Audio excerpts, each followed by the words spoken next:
Want to lose weight, be less stressed, or manage a condition? Prescription for Wellness can improve your health with personalized sessions based on your schedule. Our expert health coaches and care managers use proven techniques. It's free for UPMC Health Plan members and could lead to the results you want. For more information, visit upmchp.us/pfwellness. That's upmchp.us/pfwellness.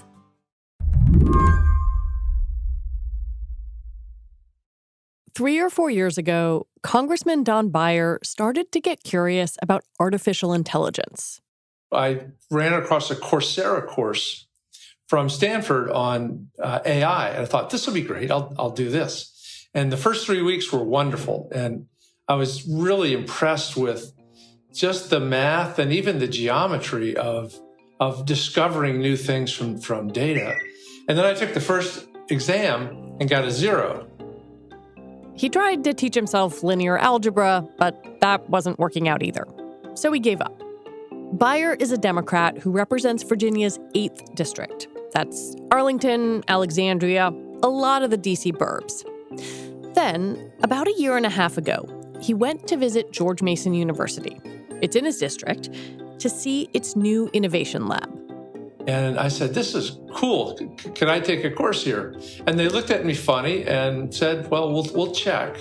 Anyway, they let me in at that point as a 71-year-old. So now I'm in my 5th course with another probably 11 courses before my artificial intelligence master's degree. So, yeah, he's a 73-year-old congressman pursuing a master's in AI. What do your colleagues in the House think of this? Well, initially, I would bring my math homework to the House floor, which was an attractive nuisance. They would all come over and say, what are you doing? And then they'd look at it and then they'd run away. But the fun part is, when I started this a little more than a year and a half ago, most of us had not heard of ChatGPT, GPT-4, large language models. And in the meantime, all that has exploded. And so too has the debate about what does AI policy look like? What should the guardrails be? And by virtue of my undergraduate courses, I get to be in the middle of the debate. Right now, that debate is exploding in Washington. Beyer says he's talked to members of Congress from both parties about legislation that focuses on privacy and on fighting bias in AI. You know, it's always a little humbling because I'm not in a laboratory doing AI. I haven't invented or created anything. But on the other hand, we look back at what a lousy job Congress, myself included, did creating guardrails for social media, and think, we have to take this responsibility seriously, no matter how naive we are. Whether Washington can keep up with Silicon Valley is a different question. Technology moves really fast. And this faster than anything. Congress, respectfully, does not. Oh, come on. I can't believe you said that. Do you worry that you all will not be able to keep up with AI, will not be able to put the kind of guardrails in that you would like to see? In the short run, I absolutely worry that we can't keep up. And that, I think, is probably why President Biden pulled together the heads of those 7 tech firms last week and essentially said, you are at the center of the maelstrom. In the short run, you're responsible for developing guardrails and guidelines and ethical walls, and let us know what you've decided. Almost a self-regulatory regime. Self-regulatory in the long run probably is way too dangerous. You just need one egomaniac or somebody that's too selfish. What the future looks like is still unclear. It might mean an independent agency to regulate AI. It might mean new laws from Congress. But at least for now, the momentum feels real. Today on the show, can Washington keep up with AI? I'm Lizzie O'Leary, and you're listening to What Next TBD, a show about technology, power, and how the future will be determined. Stick around.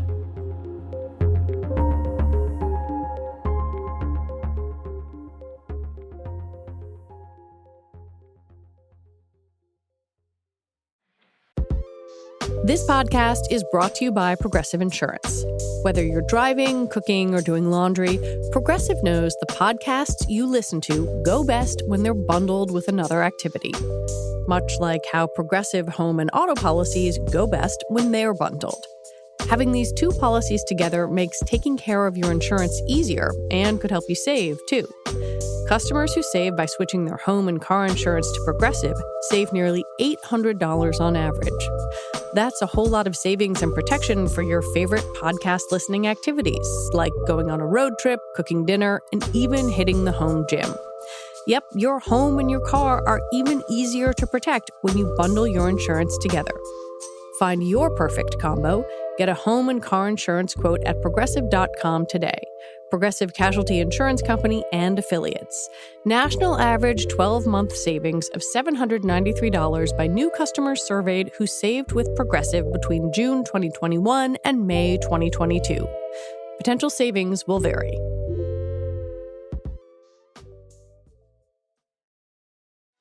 At the end of your first year, Discover credit cards automatically double all the cash back you've earned. That's right. Everything you earned doubled. All the cash back from eating at your favorite soup dumpling restaurant doubled. All the cash back from that trip where you sort of learned to snowboard also doubled.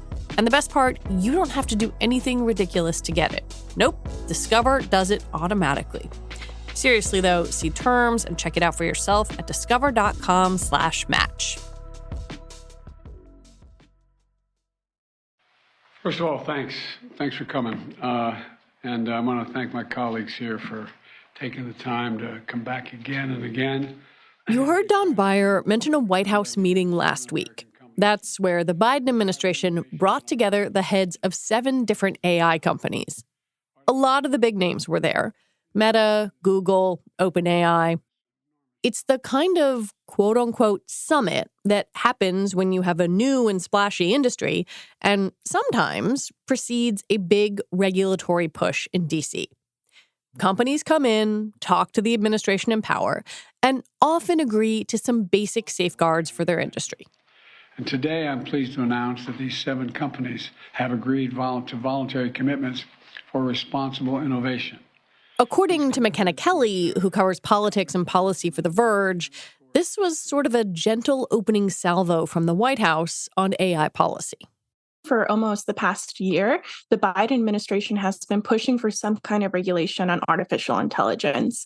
And over the past, 6 months, that industry has grown tremendously, not just in size, but also in influence. And so I think last week, that meeting at the White House was really the Biden administration saying, oh, we need to do something quicker than Congress and quicker than the regulatory agencies are working already. Yeah, I feel like at least back when I covered Congress and the White House, you would have these kind of voluntary meetings, usually with big businesses. They would come in, they would make some sort of vague pledge, and then it would be kind of up in the air to figure out the details. I know you started trying to figure out the details, so can you tell me a little bit about your conversations with these companies? Well, as much as the White House wanted to make universal requirements for all these companies, they all had kind of agreed to do different things. One specific example was the watermarking requirement the White House requested. Here's something that's trending on TikTok right now. People want to use AI to place their faces on professional headshots. So they don't have to pay for someone to take their photos. That can oftentimes be expensive. And many people need those kinds of headshots for their LinkedIn profiles or whatever else they use. So if you or I were to create something like that, these systems would be required to have a watermark there to say, hey, this is AI-generated content and able to disclose that to users. That has to do with combating misinformation, disinformation, and just building trust with users. When I surveyed some of these companies, Google had already said that it was going to have some sort of watermark at its I/O conference earlier this year. But OpenAI went further and said that they were going to create APIs for social media platforms, other platforms to integrate into their systems, which would then imagine you're on Facebook and you see a piece of information that says this is false information. The third-party fact checkers have tagged it as that. Basically, if you see one of these AI-generated pieces of content on a social media platform, the API, the application programming interface, Right. Would allow for a similar disclosure. So that just at the platform level. So it went from just like a little image watermarked on it that's created to even going through to that API level. Something else that they weren't totally in agreement on was including the metadata behind the image. So even if there isn't a physical watermark on that image, if we go and look at the code in it, it would have the metadata saying that this was generated by so-and-so platform. It wasn't hard, Makena says, for the companies to agree to these things because they're already doing a lot of them. And again, these are voluntary commitments. All carrot, no stick. Over on the other end of Pennsylvania Avenue, where Don Beyer sits, there's been a little movement on AI regulation, but not a ton. Congress has been trying to do stuff. Senator Chuck Schumer has proposed this framework for how lawmakers should approach AI regulation. But those things traditionally move very, very slow. So when we look at the executive branch, it does have some powers that Congress doesn't have. It has the bully pulpit, the presidential bully pulpit, to kind of press these companies to do stuff immediately. And it also has executive powers. So this specific meeting was to get all the major stakeholders, all the major companies to set that standard. Because when we look at like the 7 companies that showed up, there are so many AI startups that weren't there. Yeah.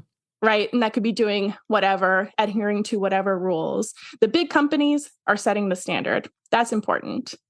But it's not like there's any kind of enforcement mechanism here.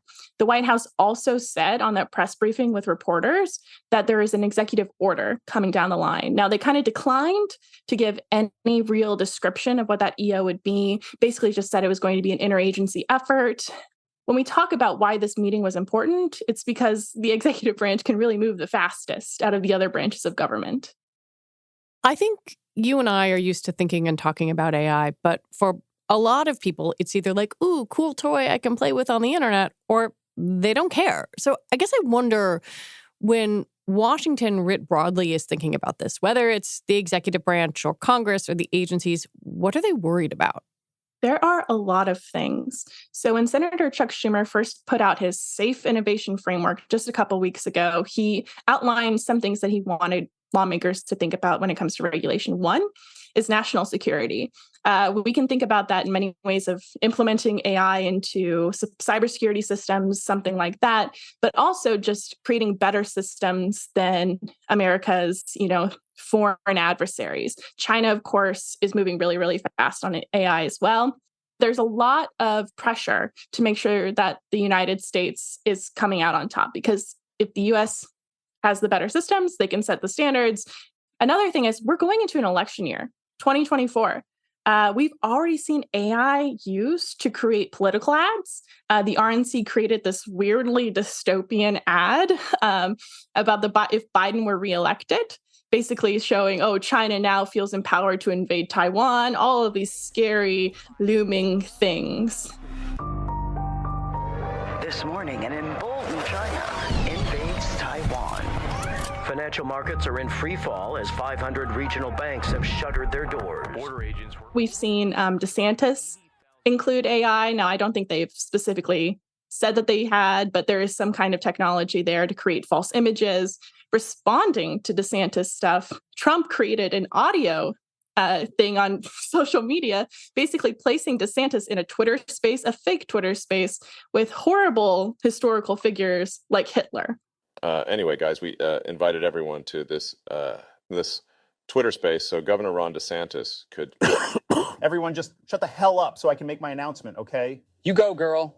Wait, the devil is gay? So what? Everyone in this call... Also, we've had a lot of conversations at the White House with civil rights leaders and also just labor rights organizers recently, talking about the losses of jobs that could happen with AI rolling out more broadly. We've already had people sounding the alarm about getting rid of truck drivers with AVs. We've already had journalists like myself who get a little spooked about, well, what if AI just starts generating all of these articles? CNET has done that. Gizmodo has already started doing that. So there's a lot of threats there to job loss as well. When we come back, the AI industry says, please regulate us, please. Should we believe them?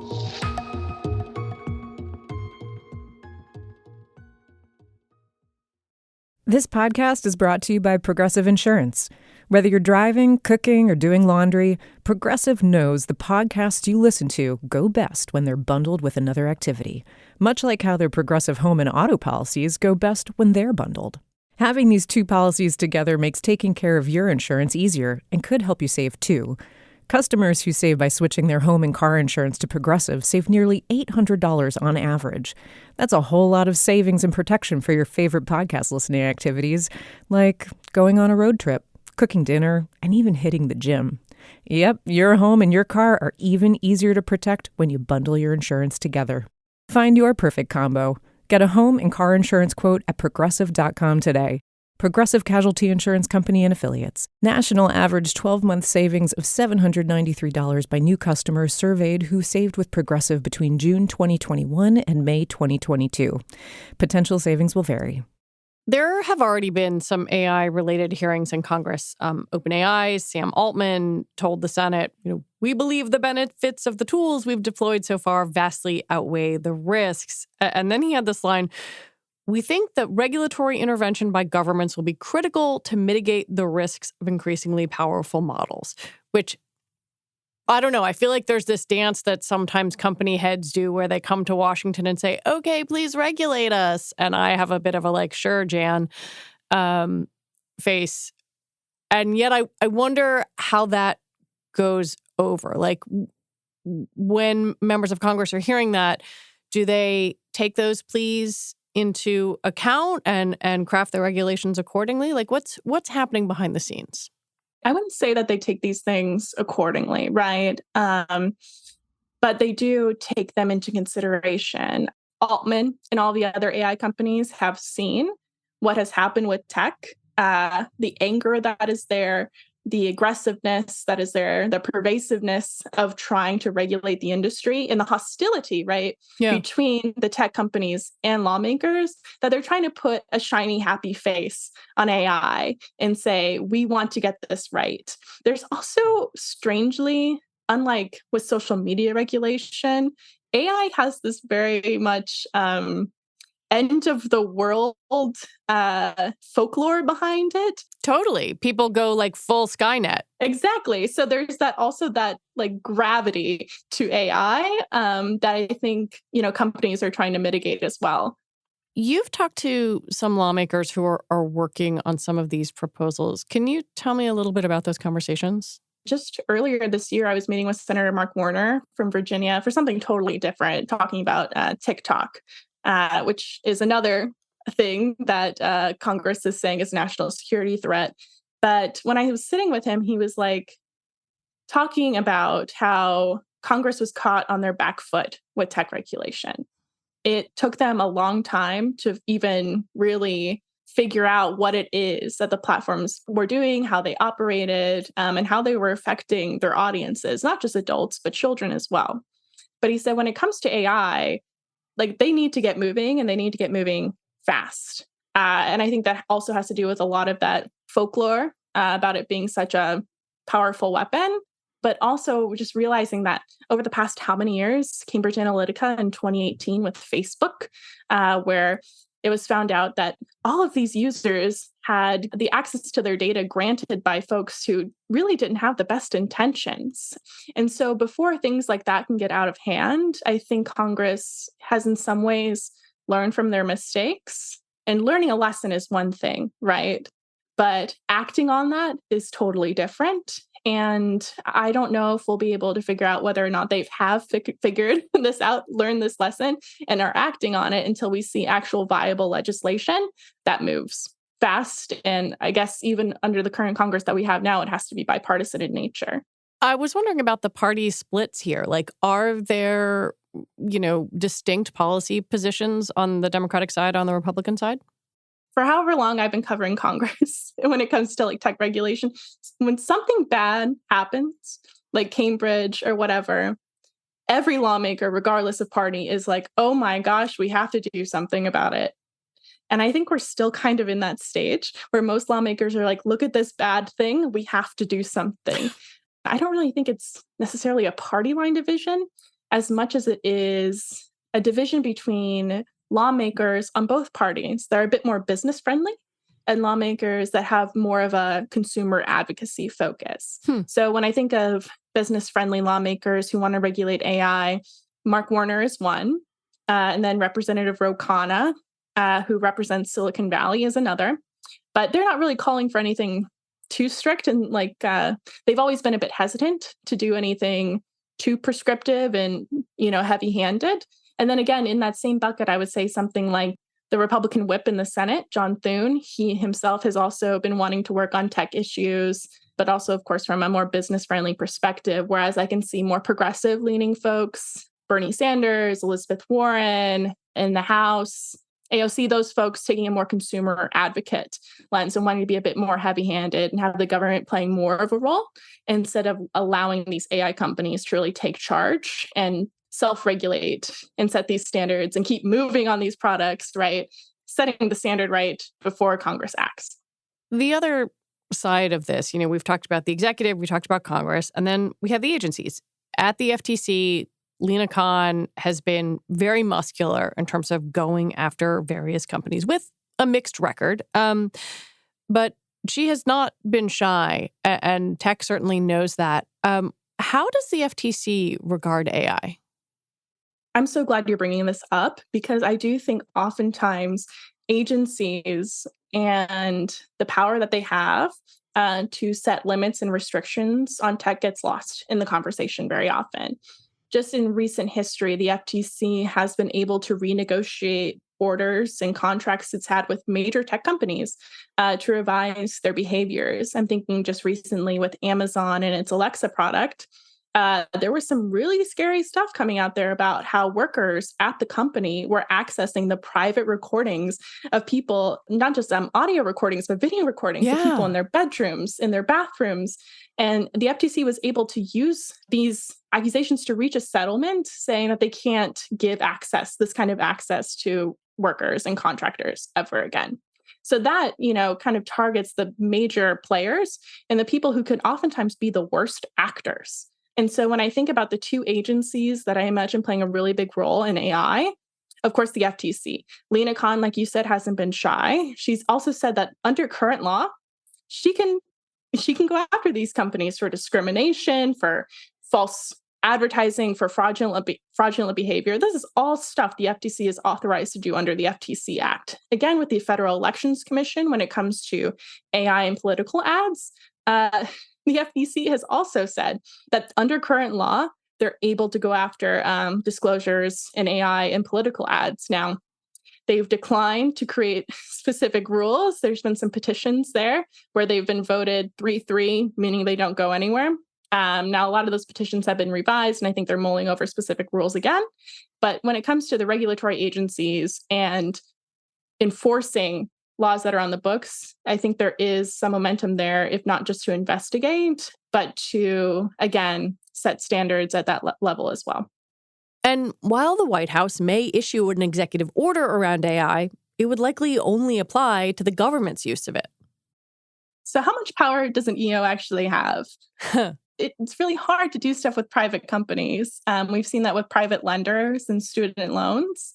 We've seen that go up against the courts and fail. So when it comes to regulating private industry, I don't really know. Yeah. The executive branch has far more power in order to regulate how federal agencies and government workers use AI.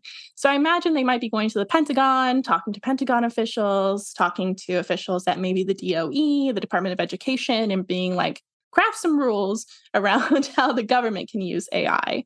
And I imagine that's probably where we're going to end up with that. You've mentioned this a couple of times, but it's a thread that I think is really interesting and worth pulling on. The fact that Washington pretty broadly was caught flat-footed by social media and all the different ways in which it can change our society and affect businesses and education and really everything we do.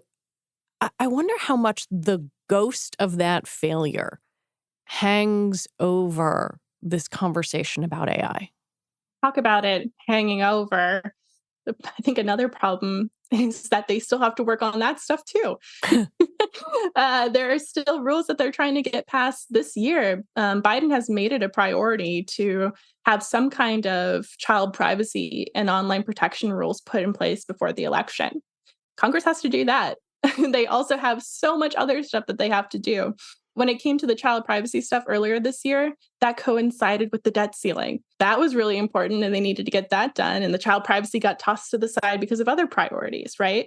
And so we talk about, how these past failures have loomed over. Well, now they're just getting a really big bucket of stuff they have to do, and then they have to reprioritize. So are they going to go ahead and do child privacy on the tech front, or will they prioritize AI? Now, Congress, I don't want to say that it's impossible for them to, oh my gosh, like the phrase, walk and chew gum at the same time.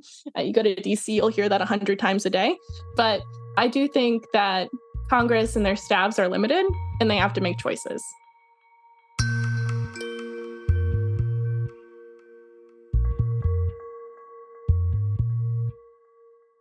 Makena Kelly, thank you for your reporting and for talking with me. Of course. Happy to be here. Makena Kelly is a politics reporter at The Verge, and Congressman Don Beyer represents Virginia's 8th District. All right, that is it for our show today. What Next TBD is produced by Evan Campbell. Our show is edited by Jonathan Fisher. Alicia Montgomery is vice president of audio for Slate. TBD is part of the larger What Next family. And we're also part of Future Tense, a partnership of Slate, Arizona State University, and New America. And if you're a fan of what we're doing here, I have a request for you. Join Slate Plus. You get all your Slate podcasts with no ads. Just head on over to slate.com/whatnextplus to sign up. We will be very thankful. We'll be back on Sunday with another episode. I'm Lizzie O'Leary. Thanks for listening.